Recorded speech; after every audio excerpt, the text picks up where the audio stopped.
అయితే ప్రధానంగా ఈరోజు మనము నిరుద్యోగుల అంశాలపైన ఇక్కడ సభ ఏర్పాటు చేసుకున్నాము. అయితే ఇక్కడ మనము ఒక్క సమస్యని కాదు, ఒక గ్రూప్ 1తో మొదలు పెడితే చాలా అవకతవకలు జరిగినాయి గ్రూప్ 1లో. అది ఇప్పట్లో కొలిక్కొచ్చేటట్టు కనిపిస్తలేదు. దాని గురించి కూడా మీరు దృష్టిలో పెట్టుకోండి. జీవో 29 జెల్ పెన్ విషయము, ఇలా ఒకటే సెంటర్లో చాలా మందికి రావడము, ఇలాంటి కొన్ని చాలా విషయాలు ఉన్నాయి గ్రూప్ 1లో. అలాగే ఈ గ్రూప్స్ విషయాల్లో మొత్తం ఇలా జీవోలు ఇలాంటివి అవకతవకలు ఉన్నాయి, అవి కొంచెం మీ దృష్టిలో ఉంచుకోండి. అలాగే డిఎస్సిలో 25,000 మెగా డిఎస్సి ఇస్తామని చెప్పేసి మీరు మేనిఫెస్టోలో ప్రకటించారు. కానీ 11,000 డిఎస్సి ఇచ్చినప్పటికీ ఇప్పటికీ మెగా డిఎస్సి ఊసులేదు. టెట్ నిర్వహించారు 2 సార్లు, కానీ డిఎస్సి 25,000 డిఎస్సి మాత్రం ఏం మాట్లాడట్లేదు. అయితే మేము చాలా మందిని టెట్లు క్వాలిఫై ఉన్నాము. స్కూల్లో సర్దుబాటు టీచర్లను నియామకం చేస్తున్నారు తప్ప కొత్త వాళ్ళని తీసుకునే ఆలోచన చేయలేకపోతున్నారు. నిన్న వచ్చిన మాకు సమాచారం ఏంటంటే న్యూస్లో ప్రమోషన్లు ఇస్తున్నారని తెలిసింది. అయితే ఎస్జిటీలకు ప్రమోషన్లు ఇస్తే మీరిచ్చే 5,000 డిఎస్ఓ 6,000 డిఎస్ఓ ఒక్కొక్కరు ఒక్కో లెక్క చెప్తున్నారు.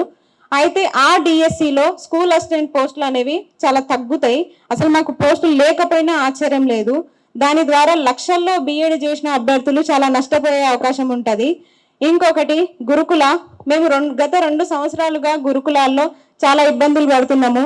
గురుకుల ఒక జీవో వల్ల రిలింక్వెస్ట్మెంట్ లేకపోవడం వల్ల 3,000 బ్యాక్లాగులు మిగిలిపోతున్నాయి. అయితే ఇది 2 సంవత్సరాలుగా మేము కోర్టుల చుట్టూ తిరుగుతా ఉన్నాము. అయితే ఇప్పుడు ప్రభుత్వ పెద్దలను కూడా చాలాసార్లు కలిసినాము.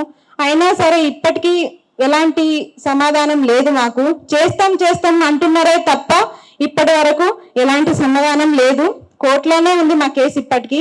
అది క్లియర్ చేసి మాకు కొత్త నోటిఫికేషన్ ఇస్తారా, లేకపోతే బ్యాక్లాగ్ లేకుండా డౌన్ మెరిట్ లిస్ట్ ఇచ్చి 3,000 కుటుంబాలను ఆదుకుంటారా, ఒకసారి ఆలోచన చేస్తే మంచిది. ఇంకొకటి ఏంటంటే నిరుద్యోగ భృతి. మీరు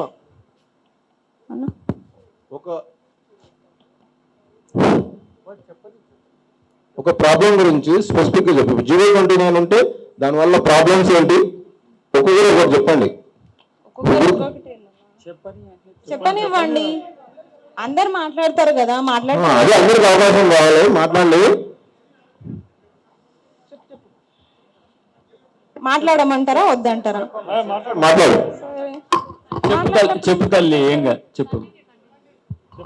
ఇప్పుడు ఒక్కటి చెప్తే మనోళ్ళే అంటారు, ఒక డిఎస్సి గురించే మాట్లాడతావా, ఒక గురుకుల గురించే మాట్లాడతావా అంటారు. మాట్లాడే అవకాశం వచ్చినప్పుడు మాట్లాడనివ్వండి అన్న, ప్లీజ్. మాట్లాడమ్మా, మాట్లాడు. Okay sir. గురుకులాది కేసు ఉండిపోయింది సార్ కోర్టులో. అది క్లియర్ చేస్తారా, లేకపోతే కొత్త నోటిఫికేషన్ ఇస్తారా? ఏదో ఒకటి. కొత్త నోటిఫికేషన్ ఇస్తామంటే అట్లనైనా చెప్పండి. ఎందుకంటే ఏజ్ అయిపోయే వాళ్ళు చాలా మంది ఉన్నారు. స్కూల్లో సర్దుబాటు విద్యా విధానం నడుస్తుంది. అట్లా కాకుండా కొత్త వాళ్ళని తీసుకుంటే వాళ్ళ జీవితాలు బాగుపడే అవకాశం ఉంటుంది. కాబట్టి 25,000 మెగా డిఎస్సి ఇస్తారని ఆశిస్తున్నాము. అలాగే నిరుద్యోగ భృతి గురించి మాట్లాడదాము. మీరు ఇచ్చిన మేనిఫెస్టోలో నిరుద్యోగ భృతి అనే అంశం ఉంది సార్. అయితే ఇప్పుడు అడిగితే మాత్రం ఎవరు కూడా పట్టించుకోవట్లేదు. ఎవరికి ఇవ్వాలి నిరుద్యోగ భృతి అంటున్నారు. ఇది చాలా అన్యాయం. ఎందుకంటే మేము చాలా కష్టపడ్డాము ప్రభుత్వం ఏర్పాటు చేయడానికి. ఆ విషయం దృష్టిలో ఉంచుకోండి సార్. ఎందుకంటే గత 2 సంవత్సరాలుగా, అంతకుముందు 10 సంవత్సరాలు మొత్తం లెక్కేసుకుంటే 12 సంవత్సరాలు ఇక్కడే ఉండి చదివి ఎంత ఇబ్బందులు పాలవుతున్నామో మాకు తెలుసు. అప్పుల పాలైనము. అసలు తినక ఇక్కడనే 5 రూపాయల భోజనం తింటూ కూడా చాలా మంది చాలా అష్ట కష్టాలు పడుతూ చదువుకున్నాము. దయచేసి మా కష్టాలను అన్నింటినీ దృష్టిలో ఉంచుకొని మా నిరుద్యోగుల జీవితాలను కూడా మీరు ఏ భరోసా ఇచ్చి కాపాడతారో కూడా కొంచెం చెప్తే బాగుంటుంది. ఎందుకంటే మేము ఎంతో మందికి ఎమ్మెల్యేలకు ఎంపీలకు చాలా వినతులు ఇచ్చినాము. ఇది కొత్త కాదు మాకు. అయితే ఈ యొక్క వేదిక ద్వారానే మా సమస్య పరిష్కరించబడుతుంది అంటే సంతోషం. మీరు మళ్ళీ కూడా వస్తా అంటున్నారు, అది ఇంకా సంతోషము. మీరు మళ్ళీ వచ్చేటప్పటికి చాలా నోటిఫికేషన్లు మీరు గంపలో పెట్టుకొని వస్తారని చెప్పేసి ఆశిస్తున్నాము. ఎందుకంటే మేము చాలా ఆశలతో ఉన్నాం సార్. ఎందుకంటే ప్రతి ఒక్కరు వస్తున్నారు, హామీలు ఇస్తున్నారు, పోతున్నారు. ఇదే వేదిక పైన మేము కూడా మాట్లాడినప్పుడు గత 2 సంవత్సరాల కింద మేము ఖచ్చితంగా చేస్తాము అని చెప్పేసి వేదిక దిగిపోయిన వాళ్ళు ఉన్నారు. వాళ్ళు ఇప్పటికీ మళ్ళీ ఈ వేదిక పైకి రావట్లేదు. మీరు మళ్ళీ ఈ వేదిక మీద ఇలాగే కూర్చొని మాకు హామీలు ఇచ్చినవి నెరవేర్చి మళ్ళీ ఒక సభని ఏర్పాటు చేస్తారని చెప్పేసి మేము నమ్ముతున్నాము, ఆశిస్తున్నాము. అలాగే మీరు నిరుద్యోగులకి ఏ రకమైన భరోసా కల్పిస్తారు? నిరుద్యోగులు రేపటి భావి తరాలకు ఒక ఆశావాదులు కాబట్టి వాళ్ళ భవిష్యత్తుకు మీరు ఎలాంటి భరోసా కల్పిస్తారో ఈ వేదిక ద్వారా మాకు తెలియజేస్తారని మేము కోరుకుంటూ, ప్రతి నిరుద్యోగి తరపు నుంచి మాకు రావాల్సిన నోటిఫికేషన్లన్నీ సకాలంలో ఇచ్చేటట్టు. ఇప్పటికీ ఏమైతుందంటే ప్రతి ఒక్క లీడర్ దగ్గరికి వెళ్తే ఏమంటున్నారు, ఒకరు 22,000 అంటారు, ఒకరు 40,000 అంటారు, ఇంకొకరేమో మేనిఫెస్టోలో ఇచ్చింది మర్చిపోయినట్టున్నారు. ఆ రోజు మేనిఫెస్టో తయారీలో గుర్తున్న నిరుద్యోగులు ఈ రోజు వాటిని అమలు పరిచే క్రమంలో నిరుద్యోగులు గుర్తు లేరు లీడర్లకి. దయచేసి మీరు దృష్టిలో ఉంచుకొని మాకు ఇవ్వాల్సిన 2 లక్షల ఉద్యోగాలు ఎక్కడిస్తారని అడిగితే 22,000 ఉన్నాయి, 40,000 ఉన్నాయి, 30,000 ఉన్నాయి. ఇలా ప్రభుత్వంలో ఉండే పెద్దలకే ఒక క్లారిటీ లేకపోతే కింద ఉన్న మేము ఎంత సతమతం అవుతాము, ఇవేం లెక్కలు, అసలు ఇవేం కథ అని చెప్పేసి చాలా ఆందోళన చెందుతున్నాము. అసలు కళలో కూడా పీడకల లెక్క ఈ లెక్కలే మాకు సతమతం అవుతున్నాయి. అసలు ఏ లెక్కలు క్లారిటీ లేవు సార్. దయచేసి మీరు అందరినీ సంప్రదించరని చెప్తున్నారు కదా, మేము ఎదురు చూస్తున్నాము. మీరన్నా ఒక పర్టికులర్ ఫిగర్ చెప్తారని చెప్పేసి మేము ఆశిస్తున్నాము. 60,000 ఉద్యోగాలు ఇచ్చినామని చెప్తున్నారు. దాంతో పాటుగా ఇంకా 140,000 ఉద్యోగాలు ఏవి అని చెప్పేసి మేము ప్రశ్నిస్తున్నాము. దయచేసి సార్ ఈ అంగన్వాడీలవి ఇవి ఆర్ఆర్బి ఇవన్నీ కలిపి మాత్రం 30,000 అని మాత్రం అనకండి. ఎందుకంటే మేము ఊర్లో కోడళ్ళం కాదు, మేము ఇంకా పెళ్లిళ్ళు చేసుకోలేదు. మాతో పాటు మా అన్నలు కూడా ఉన్నారు. వాళ్ళకి అంగన్వాడీ టీచర్లుగా ఇవ్వలేరు కదా, ఆయాలుగా ఇవ్వలేరు కదా. దయచేసి వాటిని కూడా కౌంట్ చేసి 30,000 అని మాత్రం అనే ఆలోచన చేయకండి. దయచేసి నిరుద్యోగుల భవిష్యత్తును కూడా దృష్టిలో ఉంచుకోండి అని చెప్పేసి నాకు ఇంత మంచి అవకాశం ఇచ్చిన మీ అందరికీ కూడా కృతజ్ఞతలు తెలుపుతున్నాను.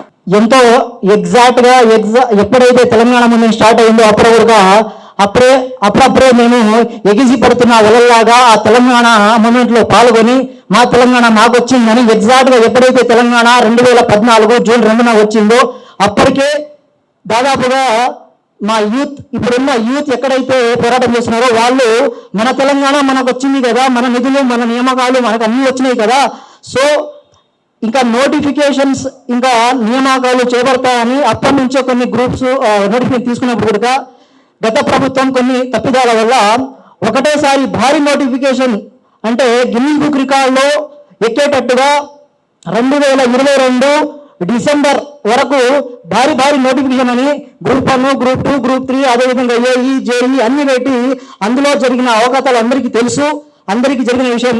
కానీ దయచేసి అందులో చాలా అవకాశాలు జరిగినాయని మీకు కూడా తెలుసు. దయచేసి మాకు వినపం ఏంటంటే కనీసం ఈ ఎన్ని రోజులు ఆపి 2014 నుంచి ఆపి దాదాపుగా 11 సంవత్సరాల తర్వాత గ్రూప్ 1 రావడము, అదేవిధంగా మీరు కూడా ఒక గ్రూప్ 1 ఆస్పిరెంట్ గా ముందుగా ఎన్నో ఇబ్బందులకు గురైన వారు. సో నేను కూడా గ్రూప్ 1 ఆస్పిరెంట్ మెయిన్స్ రాశాను. సో సార్ నా వినపం ఏంటంటే ప్లీజ్ కనీసం చరిత్రలో నిలిచిపోయేలాగా కాంగ్రెస్ ప్రభుత్వాన్ని చరిత్రలో ఇంకా ఎవరు చెరపలేని విధంగా మీరు జాబ్ క్యాలెండర్ ప్రతి ఇయర్ ఇంప్లిమెంట్ చేస్తే ఇంకా ఎవరు మీకు తలదన్నేలాగా ఎవరు రాలేరు. కంపల్సరీగా అది ఇంప్లిమెంట్ చేయాల్సిందే, చేసి తీరాల్సిందే. కాబట్టి దయచేసి ఎట్టి పరిస్థితిలోనూ ఇప్పుడు అక్కడ 2014లో ఫామ్ అయిన గవర్నమెంట్ 2016లో గ్రూప్ 2 నోటిఫికేషన్ ఇస్తే 19లో ఫిల్ అయితే అది 19లో రిక్రూట్మెంట్ ఇస్తే ఇంకా ఎప్పుడు మాకు ఏంది బతుకులు చదువుకొని ఒకప్పుడు అనేవాళ్ళు చదువుకొని ఈరోజు గాడిదలు కావాల్సిన పరిస్థితి అంతకు మించి అయిపోయిందనమాట. కనీసము ఎంత దారుణమైందంటే కనీసం ఏదో పెళ్లి చేసుకున్న వాళ్ళైనా సుఖంగా సంతోషంగా పిల్ల పాపాలతోటి మంచిగా ఉంటున్నారు.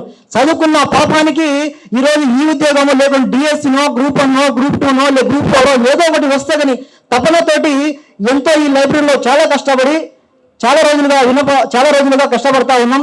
దయచేసి ఈ గవర్నమెంట్ చరిత్రలో నిలిచిపోవాలంటే మీరు ఎట్టి పరిస్థితిలోనైనా జాబ్ క్యాలెండర్ని ఇంప్లిమెంట్ చేసేటట్టుగా ప్రతి ఇయర్ ఎన్నో కొన్ని 100,000 సరే గ్రూప్ 1 అంటే చాలా తక్కువనే ఉంటాయి, గ్రూప్ 2 తక్కువనే ఉంటాయి. కానీ డిఎస్సి కానీ అదేవిధంగా ఈ ఏఈలు కానీ జేఈలు కానీ ఇవన్నీ ఒక జాబ్ క్యాలెండర్ని పర్ఫెక్ట్ గా ఇంప్లిమెంట్ చేస్తారని నా విన్నపం sir. Thank you so much.